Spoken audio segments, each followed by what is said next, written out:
Algebra 2 worksheet 32.2. I'm on the back. I'm going to do all of concept 21, which is writing conic sections in graphing form. Starting with number 18. It says find the center of the circle given by the equation, and they give you this long equation: x squared plus y squared minus 4x minus 12y plus 15 equals 0.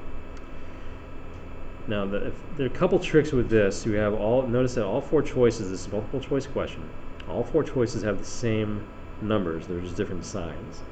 So we know that if it's plus 2, that would mean that it would be minus 2 squared.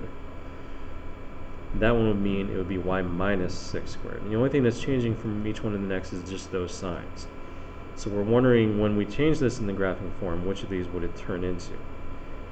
This minus 4 tells us that in the parentheses it would be a minus sign, which means that it would be positive for the coordinate.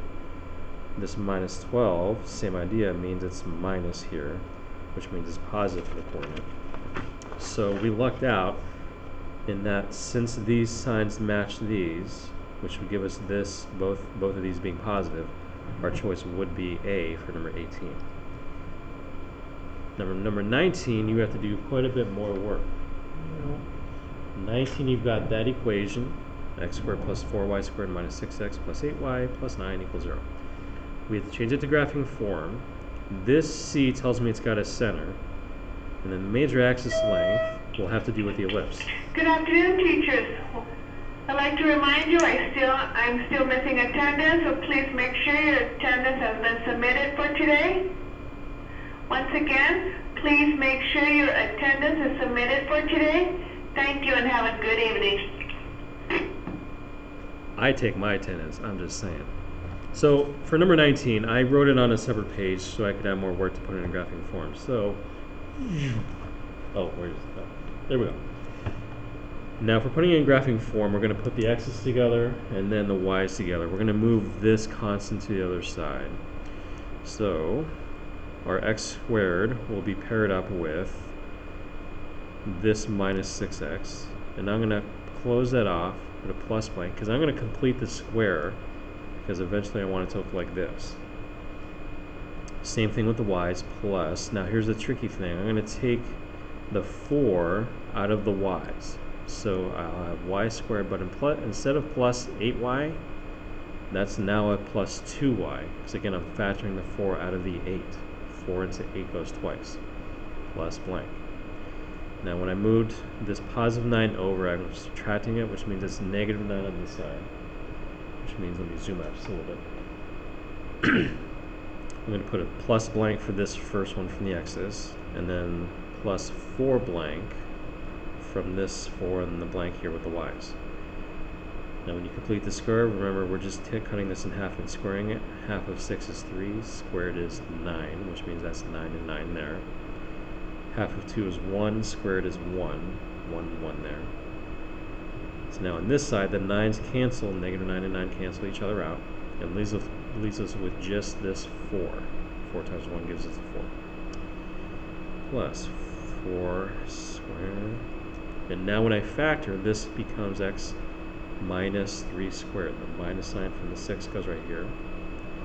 This will become y plus 1. Positive, positive. The last thing I do to get to graphing form is I'm going to divide everything by this number on the right side of the equation. Because what I want it to do is I want it to be equal to 1. So the x minus 3 squared is over 4, plus, here the 4's cancel, which leaves us with y plus 1 squared over 1. So there's my equation in graphing form. I'm going to write it again here in the worksheet. X minus 3 squared over 4 plus y plus 1 squared over 1 equals 1, which means my center is now the opposite of each of these. Opposite of minus 3 is positive 3. Opposite of positive 1 is negative 1. My major axis length means now this is going to be an ellipse.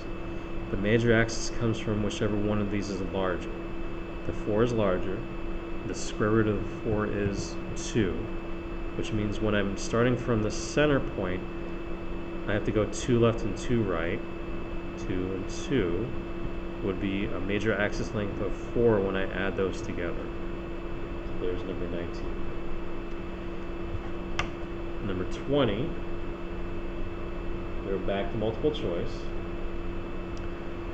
20 asks, which equation below in the section to the right accurately describes a parabola with a vertex at -1, 3 and a directrix at y equals 5? The -1, 3 should be a pretty big hint. As soon as we see that, we know that in the equation it's going to have an x plus 1. That -1 changes, goes with the x. And that the y will be subtracting 3. So if we look over here, we see y and x by themselves. There's no addition and subtraction. It's definitely not that one. This one gets closer. It's got x plus 1, but then it's got y minus 5. And they're putting the 5 there because they think you'll just take this 5 with it. But remember that from the vertex, it has to be y minus 3. So that's not it. Then choice B, x plus 1, that works. Y minus 3. And then let's just check the last one. A lot of times they'll put some matching things on the last couple to make us think about it. X plus 1, y minus 1. This is different, which means our answer has to be B. So number 20, our choice should be B. B. B. B. B. Ha.